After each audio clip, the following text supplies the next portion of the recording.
Magandang hapon po mga kababayan. Kayo'y nakikinig dito lamang sa Radyo Migrante. Ako po si Waynes, kasama niyo sa kwentuhan at kulitan, pati na rin sa pagserbisyo sa bayan. Good afternoon sa inyo pong lahat. Ito po muli si Ems and super happy na magkakasama-sama na naman po tayo ngayon ulit. Ako naman po si Julie, isang mapagpalayang tanghali po sa ating lahat, lalong-lalo na sa ating masisipag at masisikap na mga migranteng manggagawa sa bawat sulok ng mundo. Samahan niyo kami sa ating episode 23 ngayong August 20, 2023. Handog namin ang mga usaping nakasentro sa karanasan ng mga manggagawa at migranteng Pilipino. And to learn more about our past and future episodes, i-follow nyo lang po kami sa aming Instagram at Facebook para lagi kayong updated. Hanapin lang po ang Radyo Migrante Toronto at kung gusto nyo po mapakinggan ang dating episodes namin, bisitahin lang po ninyo po ang aming YouTube channel.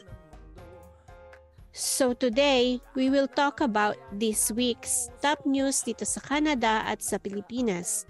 Mapakikinggan din natin ang isang kanta nila BLKD at Calix. And then makikinig tayo sa PULSO ng mga manggagawa sa metro na kasalukuyang naka-strike. Ayos po ang part 1 natin, Tita Julie. At syempre po, hindi magtatapos ang ating episodes kung wala ang Pinoy Tayo segment kung saan papakinggan natin muli ang makabuluhang usapan with Dr. Chandu Claver mula noong Cordillera Day ng April. Hindi rin makukumpleto ang ating episode kung wala tayong current and latest community listings all over the GTA. Ayan, exciting naman talaga. So simulan na natin. Para sa ating top 4 news this week. Para sa unang balita, from Rappler, China didn't pick up phone during water cannon incident in West Philippine Sea, according to the Department of Foreign Affairs. Noong August 5 sa South China Sea, ang mga Philippine military vessels na dumadayo sa ruta papuntang BRP Sierra Madre sa Ayungin Shoal ay sinundan, hinarangan, pinaligiran at binombahan ng tubig ng isang China Coast Guard at ilang Chinese militia ships para daw umano harangan ang mga barko at pigilan sila sa kanilang resupply mission. Ang pahayag ng bayan o bagong alyansang makabayan sa insidenteng ito. Our territorial integrity is repeatedly violated by China's illegal patrols and installations in the West Philippine Sea on one hand, and the expansion of EDCA bases by the U.S. military on the other. It is wrong to equate the increased military presence and intervention of the U.S. with our national interest since it has its own geopolitical agenda in the region. We need an independent foreign policy and a government that is committed to asserting our national sovereignty and control and confronting bullies. Ayan po ang pahayag ng bayan o bagong alyansang makabayan. Kung maalala nga natin, former President Duterte visited Chinese President Xi Jinping ito lang July 17 at hindi pa rin nila nire-reveal kung ano ba ang napag-usapan nila noon. At para naman sa pangalawang balita, mula sa Rappler, Department of Budget and Management submits proposed 2024 budget to House of Representatives. Noong August 2, ipinasa ng Department of Budget and Management o DBM sa Congress ang proposed 2024 budget ng Marcos Administration o itong National Expenditure Program na nagkakahalagang 5.7 trillion pesos. Ang proposed spending plan ay mas mataas ng 9.5% kumpara sa 5.268 trillion pesos na budget ngayong taon. At dito sa proposed budget, ang nakalaan para sa confidential and intelligence funds ni Marcos ay umaabot sa 9.2 billion pesos across all agencies. Saan ito mapupunta? Ito po, 4.5 billion pesos ang mapupunta sa Office of the President, 50 million pesos sa Department of Agriculture na pinamumunuan din ng Presidenteng Marcos Jr. Tapos, 500 million pesos para sa Office of the Vice President at 150 million pesos sa Department of Education na pinamumunuan din po, yes po, ng Vice President Sara Duterte. Kung papasa itong proposed budget sa House at sa Senate, ito ay maaring pirmahan ng Presidente in todo sa tinatawag na General Appropriations Act o GAA for the fiscal year. Pangatlong balita from Rappler, the killing of 17-year-old Jemboy Baltazar in Navotas. Noong August 2, 2023, Jerode Jemboy Baltazar of Navotas was quote-unquote mercilessly slain by the police at Barangay NBBS Kaunlaran, Navotas City. Ayon sa balita, si Jemboy at ang kanyang kaibigan ay naglilinis lamang ng kanilang bangkang pangisda nang dumating ang mga pulis at pinagbabaril si Jemboy. Napagkamalan daw siya ng mga pulis na suspect sa isang shooting incident. Sa oras ng kanyang kamatayan, pinagbawalan ng pulisya ang pamilya niyang suriin siya kung buhay pa ba. Matapos ang insidente, nabalita ang 29 na pulis ang dinetain at ang Navotas Chief Police na si Colonel Alan Umipig ay kinasuhan. Ito po ay developing story kaya subaybayan ng mabuti ang mga updates. Jemboy left his siblings, father, and his OFW mother who was in Qatar during this time of his death. Very tragic, no? Para tayong deja vu. His death was approximately 6 years ago when another 17-year-old boy, Kian de los Santos, was also killed by the PNP. Jemboy and Kian were two out of the many victims of extrajudicial killings in the Philippines. Ayon rin po sa balita, Senators Coco Pimentel and Risa Ontiveros has filed a resolution seeking an inquiry into the killing of Jemboy. Jemboy's family and friends and the Filipino community continue to clamor for justice for Jemboy and all victims of extrajudicial killings. Pang-apat at huling balita naman, from The Pointer.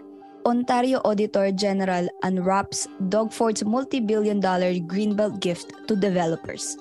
Sa isang pag-audit na hiniling ng tatlong partido ng oposisyon sa unang bahagi ng taong ito, inilantad ni Auditor General Bonnie Lesek na priority daw ng Premier ang pag-aproba sa ilang private builders para expand ang pabahay sa Greenbelt. Ini-highlight ng report ang salungat na pahayag ni Ford kung saan sinabi niyang hindi siya magpapalawak sa Greenbelt at poprotektahan niya daw ito. Fast forward to now, Ford's office, quote-unquote, handpicked two private developers who would secretly carry the scheme to approve the Greenbelt construction.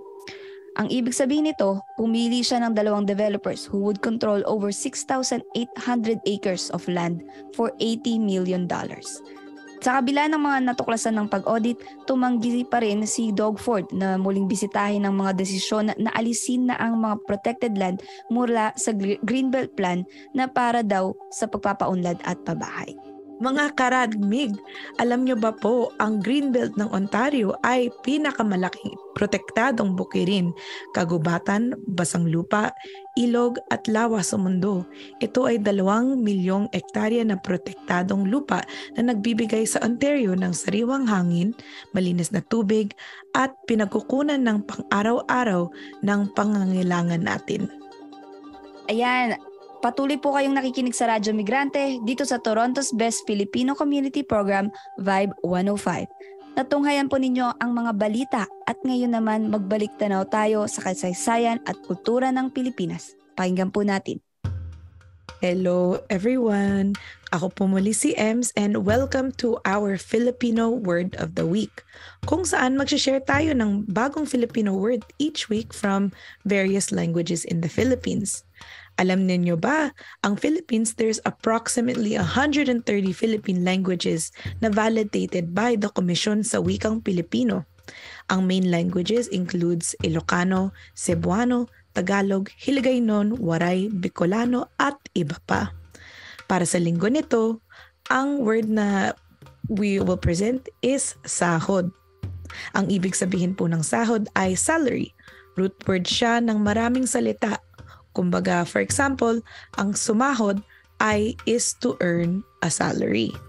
So mga karadmig at Tita Julie and Waynes, tignan po natin ang mga common na panawagan ng naririnig natin mula sa mga manggagawa using the word sahod.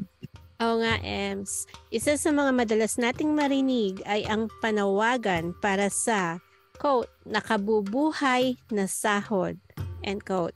Malaking usapin ito hindi lang sa Pilipinas o sa Toronto kundi sa buong mundo.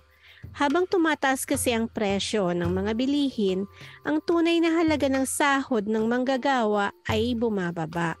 Ibig sabihin, mas kumukonti ang makakayang bilhin ng sinasahod nila.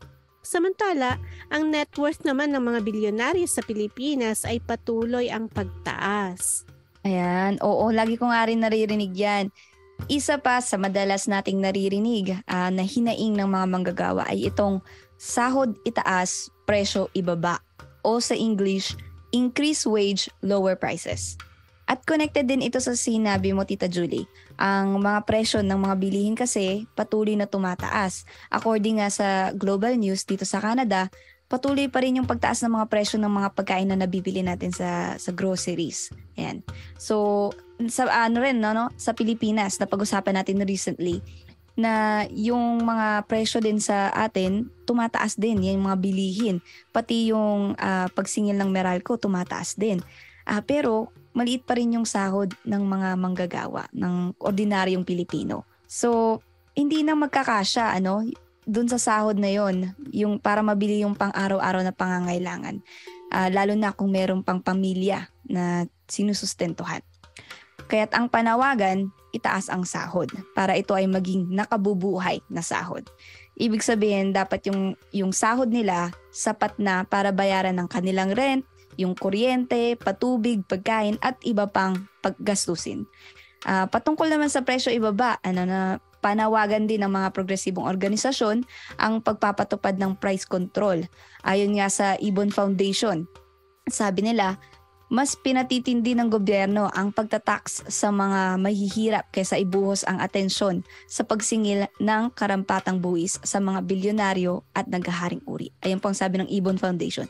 So mayroong mga paraan para maibaba ng mga bilihin.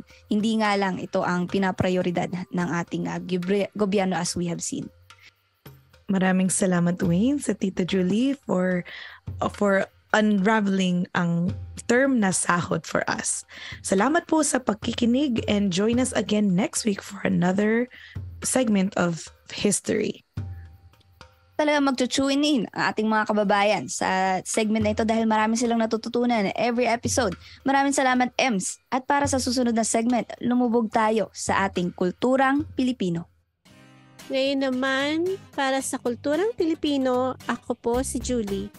Nais nyo bang makadiskubre ng mga makabuluhang kanta at tula mula sa iba't ibang musikero at makata?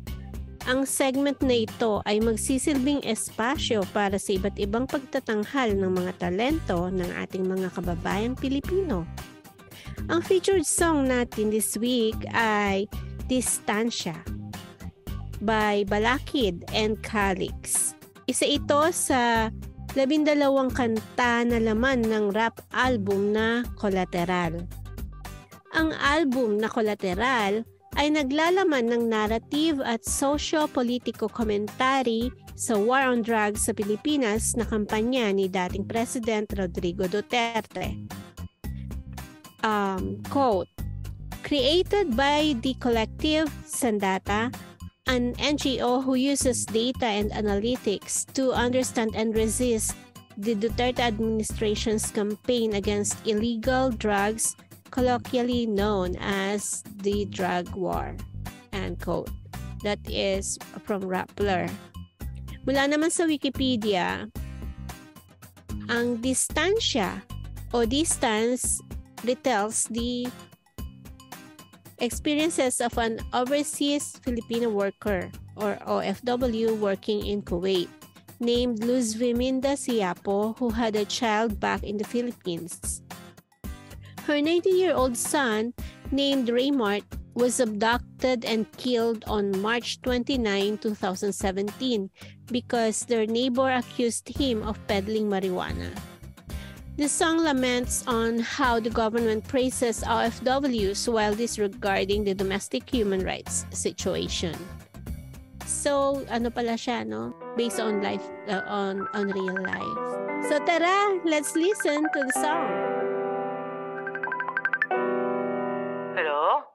Anak, Naknaka ng pait, magtiis sa amo ko na malupit, mapanggiit na para lang sa'yo. Mabayaran para sa ating hiwalayan, kalingayan, alagaan ang pamilyang di pamilya ko. Kahit magalo pang balat sa tinalupang, basta't may patutunguhan ng katas ng pawis at dugo. Sana wag mo sinasayang, sana wag mo nga hayaang lumaking katulad ko ang sang katulad mo. Di malimot ang mga luha mo. Gapos ng iyong munting braso sa aking binti, pinipigil ang higpi, hinihilang wag na lumayo. Di mabubura sa bangungot ko. Ang tanong sa iyong mata, sino nang matitira? May nagawa bang masama? Ba't kailangan mga abandona? Oo, iniwan ka ng iyong ama, pero kailanman hindi ng iyong ina. Pangakong ito ay pansamantala, uuwi ako agad. Nanangis ka't nakikiusap, huwag ka sumalangit, dito ka lang sa lupa. Para to sa'yo kaya paalam na. Para sa pangarap, laging hawa, tiniis ko itong distansya. Kung sa gabi makatulog kayo, mainit na pagkain sa lamesa, sakripisyong tiniis na hindi kayo kasama. Gusto na kayo, gusto na kayo, gusto na kayo, gusto na kayo. Anong pinagkaiba ng mapagsamantalahan dito at dyan? Dito may sweldo. Grabe po talaga yung kanta na yun, na kakilabot in different ways. Talagang yung retelling ng story ng nanay, so far away para sa ginhawa, pero dadatnan ang anak niya, nasa malubha na sitwasyon, ay pinatay. And parang napilitan lang because of the conditions, diba? Tulad ng sinabi ng isang line na, ano ba ang difference dito at dyan? Dito may sweldo, pero sa Pilipinas wala. So, how does extrajudicial killings of youth impact not just the youth but also their families? Yeah. Oo, at alam mo yung sinabing sweldo. Sweldo is also sahod na napag-usapan natin in our previous segment. It's just derived from the Spanish word sueldo. Kaya, but napag-usapan natin na ba in a deeper way kung paano naapektuhan ng sahod, kung ano yung sahod na, kung ano yung kinikita ng mga manggagawa, yung kanilang pang-araw-araw na buhay. At in the end, kung bakit yun din yung nagpupush sa kanila para mang-ibang bansa. Ayan. Ganda ng kanta. Yeah, that was a really nice song. Napag-google ako bigla kung sino si Balakid at si Calix. So, yeah, mga naririnig ko sila, ang alam ko sa Flip Top. Mm-hmm. 'Di ba? Mga rapper. Isang description sa kanila ay yung mga makatang may pinaglalaban. So, yun. Muli, ako po si Julie, lagi niyong maasahan na magbibigay ng makabuluhang musika, tula at marami pang iba na nagdidiwang ng kulturang Pilipino. Dito lang sa Radyo Migrante, 105.5 FM. Sa ating PULSO segment, pakinggan natin ang mga saloobin ng mga manggagawa ng metro na nagwewelga para sa mas nakabubuhay na sahod at iba pa. Pakinggan po natin. My name's Janet, with Union Local 414, work for Metro at a grocery store. We are at the location of 89 Goose Street. I work in the front end department, which is cashier and customer service care. I am an employee from Metro, and my name is Jennifer Roca Rodriguez, and I've worked in this store for about 14 years and going now. We're fighting for livable wages and better benefits, and 100% for sure it would be nice if Metro can come and actually talk to us about, going back on the table of what improvements that could be done here and there. What they had given us for the first offer, it just doesn't work for the 4-year contract. With everything being, expensive, everything's going up in price and everything like that. It's not going to cover any of rents, bills, food. We ourselves can't even buy our own grocery foods in Metro because everything's expensive. The only time we will go shop is when it is on deal or on special or like 30% reduce or about to spoil. They have not sent any representatives from their company to come talk to each store, and that's absolutely heartbreaking and frustrating because people are currently struggling right now with trying to live day to day with the strike going on because this is their only income. At iyan po ang ating Pulso segment sa linggong ito. Maraming salamat sa mga manggagawa ng Metro na sa pag-share ng kanilang karanasan. Mabuhay po kayo at mabuhay ang mga manggagawa. Patuloy po kayo nakikinig sa Radyo Migrante dito sa Toronto's Best Filipino Community Program, Vibe 105. Huwag kayong aalis mga kababayan. Mapakikinggan natin muli ang interview with Dr. Constancio Chandu Claver, isang Igorot physician surgeon, activist at indigenous leader. Inimbita natin siya sa isang makabuluhang usapan noong April para sa Cordillera Day. Ngayong linggo naman, babalikan natin ang best parts of the interview. Mapakikinggan po natin yan after the break. At ayan, ako po ang iyong host, si Ems, sa ating Pinoy Tayo segment or Pinoy Talakayan at Usapan. Dito natin mapapakinggan ang talambuhay ng ating mga ibang kababayan na migrant workers, international students, at iba pa. For this week, let's go back to the vault and listen to one of our popular interviews with Dr. Constancio Chandu Claver noong April patungkol sa Cordillera Day. So si Dr. Chandu Claver ay isang Igorot physician surgeon from the Cordilleras region in the Philippines. He is an international spokesperson for the Cordilleras People's Alliance, and Dr. Chandu continues his advocacy work in Canada for the sovereignty of Indigenous people everywhere. Tara po, let's listen and learn from our interview with Dr. Chandu. And thank you for joining us for our segment of Pinoy Tayo. Dr. Chandu, please introduce yourself po.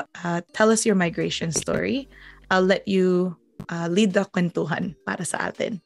Okay. So, good evening po sa lahat ng mga nakikinig. Ang pangalan ko po, my name is Chandu Claver. Ako po ay isang katutubong Igorot mula sa rehiyong Cordillera. Dumating ako dito sa Canada kasama ang mga tatlo kong maliliit na anak noong 2007. We left the Philippines because of violent persecution on myself and my family, which resulted in the killing of my wife by Philippine state agents on July 2006. And because the persecution was continuing and persistent, it threatened yung safety ng aking mga anak. So this prompted me to leave the Philippines and seek political refuge in Canada. So nag-apply kami dito sa Canada as political refugees noong 2007. Now, subsequent investigation and verification of our charges of persecution by the Philippine state was then made by the Canadian Embassy in the Philippines and their intelligence arms. And we presume that Canada was satisfied with the veracity of our claims dahil pinayagan naman kaming maging protected person. Later on, permanent residents and subsequently, Canadian citizen. And so, sa kasalukuyan, ako po ay isang miyembro ng Migrante British Columbia at nagsisilbing international spokesperson ng Cordillera People's Alliance dito sa Canada. Yes, Dr. Chandu, thank you so much. I did have follow-up questions po. Have you also been a part of the Mayan Society for Migrant Education? Is that still an affiliation you work with? Yes. So I also, in the last, since 2019, started a non-profit organization, an institution called the Damayan Society for Migrant Education and Resources. And that's based in Vancouver. And so I would say that I am also a founding member of that. and presently an acting coordinator. We are presently working towards handing it over to more younger persons to actually run the institution, and that's where we are at the present. Maraming salamat po, Dr. Chandu. What made you organize here in Canada, after seeking political refugee with your family? Kasi kung titingnan natin yung experience ko, siyempre sa Philippines, I was an indigenous people's rights activist. But when after the incident that happened wherein we were persecuted and I had to move to Canada, I had to work. For example, dito sa atin, sa mga Igorot, marami rin pong mga Igorot na nag-migrate dito sa Canada. Pero kung titingnan natin, kung itinutulak ng kawalan ng sapat ng trabaho ang mga karamihan ng mga Pilipinong nangingibang bayan, ganun din po ang mga Igorot. And gaya po ng ibang Pilipino, nagbubuo sila ng mga sarili nilang organisasyon na sana'y tutugon sa kanilang mga kailangan. And so, that was where I started. Para bang tumutulong sa mga Igorot kung paano sila magsasettle dito. And later on, puta yung mga ibang Pilipino rin. And looking at the way Filipinos are, treated here in Canada, there is a need for organizations damayan to actually help out.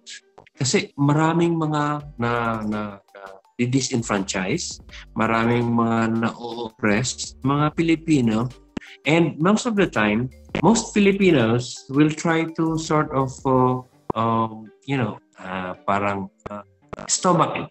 Parang, this is our destiny and we should be living with it. But sometimes that's not right because exploitation is exploitation and it should be recognized as that. And that is where I came in. I first worked with Canadians who were being exploited, and these were the homeless and the dispossessed.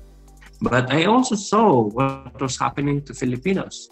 And so that is why at 2019, we formed the Damayan Society for Migrant Education and Resources that would focus on, for example, temporary foreign workers, live-in caregivers na nangihirapan in terms of dealing with the Canadian system.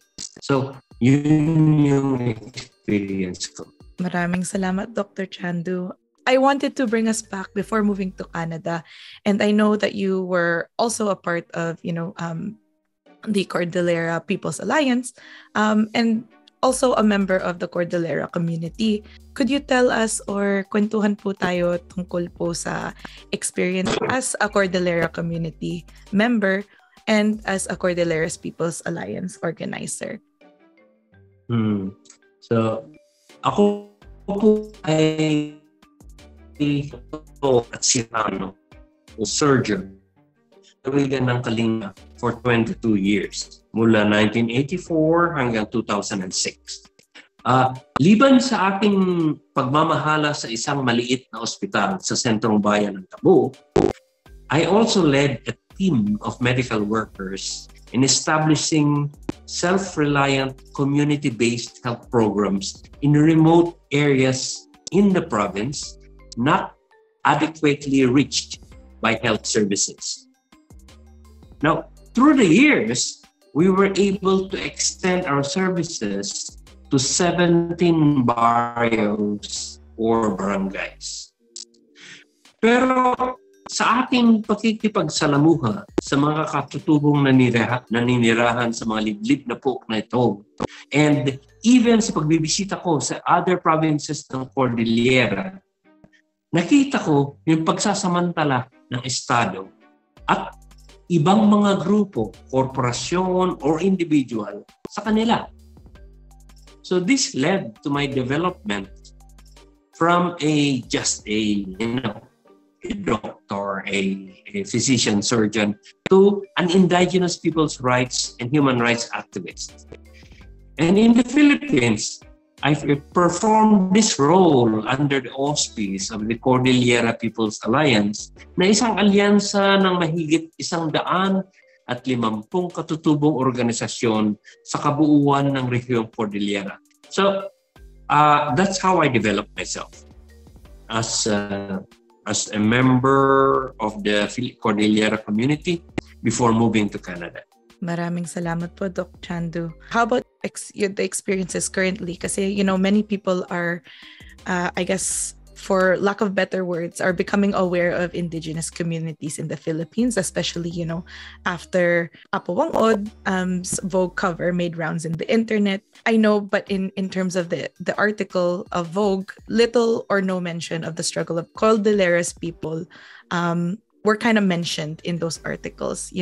We know from last month, Kalinga and other Cordillera regions were faced with indiscriminate bombings and shellings from the military.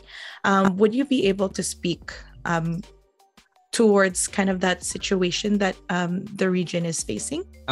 Okay, right now I will try to be brief, right? So the struggle of Igorots goes back hundreds of years. But the oppression of the people by modern states started with the American occupation.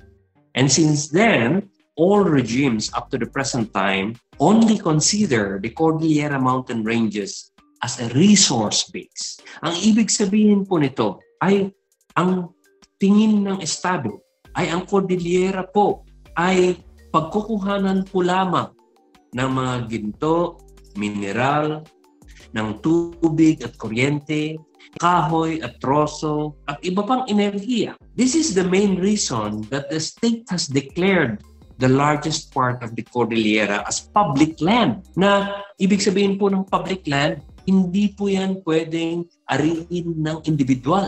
Ang may-ari lang po niya ay ang Estado. And ang Estado lang po ang pwedeng mag-dispose niyan. Ang epekto po nito ay this totally denies the right of Igorots to own the ancestral lands that they have nurtured for generations. Kaya sa ngayon, ibinibigay po ng Estado ng Pilipinas itong mga lupain sa Cordillera, yung mga lupain ng mga Igorot sa mahiganteng mga dayuhang korporasyon para sa pagpapatayo ng malalaking minahan, malalaking dam, at malalaking geothermal plants. And because these projects most often have devastating effects, such as, fish kills, loss of water resources, flooding of traditional burial grounds, mga sakit, community displacement, killings, and disharmony. Igorots have actively resisted these intrusions, which we have termed, ang term po namin dyan, development aggression. In order to quell resistance, the state has used deception through laws and token consultation para lang medyo lumambot ang resistance ng mga tao. But when deception doesn't work, it uses force and violence, exemplified by yung sinasabi mo, recent bombings of a community in Kalinga a few weeks ago, or extrajudicial killings, or even forced disappearances, which it recently attempted on one of our organizers in Kalinga late last year. So recently though, most recently, this last month, a series of trumped-up charges were filed against 7 indigenous rights and human rights activists and organizers from Ilocos, Cordillera, and Cagayan. All this had to do with the fact that the Philippine military thinks that the Cordillera is a bastion ng rebel army daw.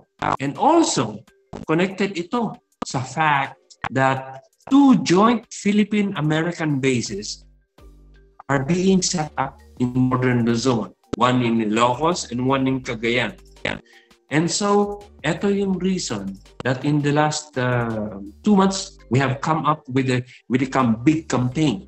We call the Defend the North campaign. And so, Yan po ang inaatupag po namin ngayon. Maraming salamat, Doc Chandu. Would it be possible to repeat the campaign? The Defend the North campaign that has resulted from changes in the overt situation in Northern Luzon in the past several months. Itong past several months po, ang mga konsentrasyon ng mga atake ng Estado sa mga organizers at mga tao po, mga masa, ay medyo hindi lang na-focus sa Cordillera, pero it has spread out to the Ilocos and Cagayan areas. And ito po yung reason that we are extending our campaign not only the Cordillera, but also the Ilocos region as well as the Cagayan Valley region from the attacks of the state that are happening at this moment. Yun po yung Defend the North campaign na sinasabi. Maraming salamat, Doc Chandu. Yes, I thank you for speaking about the Defend the North campaign at also giving us a context to how the Philippine state recognizes the Cordilleras as public land, whereas it diminishes the rights, the ancestral rights of the Igorot community to their ancestral land. With that being said, Dr. Chandu, magiging kulang po ang interview natin kung hindi natin pinag-usapan po ang struggle ng indigenous people in Canada. So, tanong ko po sa inyo po, paano ba konektado ang struggle of indigenous people in the Philippines to the indigenous people here in so-called Canada? Okay. I'll do it this way. I'll say it the same way I've been saying all the time here in BC. Okay. The white colonizer of what is now known as Canada needed to do what the Spaniards did to the majority of the Filipinos. They needed to assimilate. That's a term, assimilate. That's a keyword, assimilate. And change the worldview of the original occupants of Turtle Island, as the native term of North America. They needed to change that. And that's the same thing that the Spaniards wanted to do within the Philippines. So as in the Philippines, the colonizing power here in Canada partnered with major religious denominations to implement that program of assimilation. Unlike in the Philippines, though, here in Canada, the white colonizers did not have 400 years to do that. The Spaniards in the Philippines had all that time. So, though Canada was colonized in the 16th century, like in the Philippines, it was not until around Confederation in the 18th century, meaning 200 years later, that an official cultural assimilation policy was instituted using the residential school system. So, in that process, young native children were forcibly taken from their parents, placed in residential schools that attempted to forcibly remove all vestiges of native culture, language, diet, ways of dressing, values, and beliefs. And in the process of forcing that, wholesale beatings, sexual abuse, isolation, and other hardship occurred. And over those more than 150 years of its implementation until 1996, when the last residential school in Canada was finally closed, 5 to 6 generations of Turtle Island natives grew up in an environment of identity repression, as well as brutal physical and psychological experiences that scarred and traumatized their young minds. So, the residential schools created generations of adults unfamiliar with love, unfamiliar with caring, and unfamiliar with parenting. The effect of that horrific assimilation process is now what you see now in Canada all around you today. Now, where is the link? The Igorots and the Lumads in Mindanao, are no different from the First Nations and other natives in Canada. They are similar in that they actively resist total assimilation in their quest to preserve their worldview, to protect life by preserving the land. Yan ang worldview ng native, ng mga Igorot, ng First Nations. Doon sila magkakapareho. So, I would like to share this with other Filipinos, non-Igorots especially. The next time you see a Turtle Island or a Canadian native in what you may judge to be a dire or even a reprehensible state, let us always remember that all of us Filipinos were at one time native and indigenous. Not only the Igorots, not only the Lumans, all Filipinos were indigenous and native at one time. Like this Turtle Island native. So, let us remember that like us, this Turtle Island native underwent a colonizer assimilation process. The difference was, his was much more forced and traumatic compared to, for example, what happened to most of the mainstream Filipinos. And so, we should always remember then that like Igorots and the Lumads, the natives here have resisted assimilation for a worldview, which, if you think about it, I would presume that you also would consider it to be worth fighting for and defending. Maraming salamat, Doc Chandu. Yes, definitely worth defending and fighting for. I want to just open up the floor again. Meron ba po kayong mensahe sa ating mga tagapakinig? And how could they support the struggle in the Cordilleras region? So we have launched the Defend the North campaign. I would suggest that people look into the CPA, the Cordillera People's Alliance website, and see how they could understand what the Defend the North campaign is all about. And we hope that allies would look deeply more into it and get more information, and from that, make their own judgment. And if they are able, to send letters of concern to the Philippine Embassy, to the Philippine government, agencies, and even international bodies, including the United Nations. Maraming salamat, Doc Chandu, and thank you for closing off our interview. Maraming salamat muli sa inyong pagsusubaybay sa ating Pinoy Talakayan at Usapan o Pinoy Tayo. Maraming salamat kay Doc Chandu Claver at kay EMS para sa makabuluhang usapan nila. Nakikinig kayo dito lamang sa Radyo Migrante ng Vibe 105.5 FM.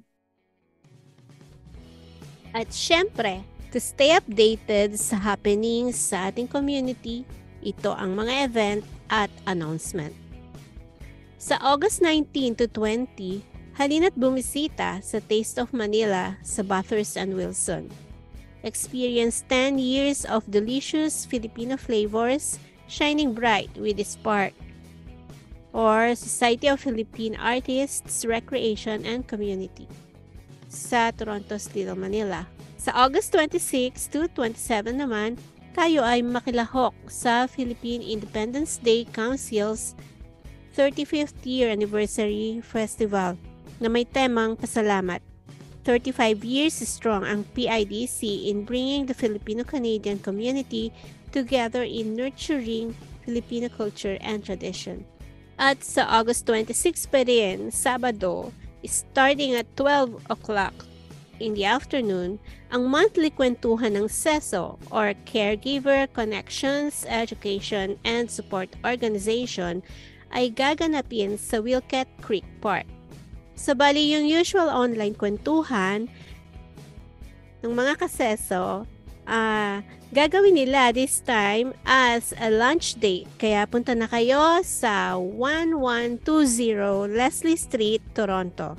And to register, send email to caregiverconnections@gmail.com. And with that being said, interesado ba po kayo maging bahagi ng Radyo Migrante? Well, halina't sumali sa Radyo Migrante Collective. Message nyo lang po kami sa aming Instagram, Facebook, or sa aming email. At dito nagtatapos ang isa na namang makabuluhang episode ng Radyo Migrante. O di ba, kaka-hello pa lang mag-goodbye na agad. Kung nabitin kayo mga karadmig, no worries. Ipagpapatuloy natin ito next week para sa mas marami pang usapan patungkol sa kalagayan ng ating mga kababayang migranteng manggagawa. Sige, abangan po natin ito. Super bilis talaga ng oras pag magkakasama po tayong lahat. So sa uulitin, kita-kits! Sana po ay marami kayong natutunan sa isang oras na pinagsaluhan natin. Please be kind to yourself and enjoy the rest of your day.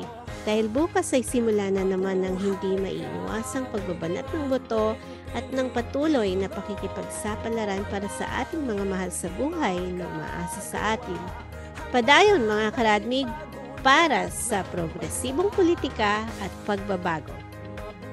Sa tulong ng mga kababayan natin na bumubuo ng Radyo Migrante, kay Dr. Chandu Claver, kay Carl Ramirez para sa kanyang kantang Migranteng Pilipino, at higit sa lahat sa inyo pong mga nakikinig sa Radyo Migrante tuwing linggo mula 1:00 hanggang 2:00 ng hapon. Maraming salamat po. Hanggang sa susunod mga kababayan, muli, mabuhay po kayo at mabuhay ang bayang Pilipinas!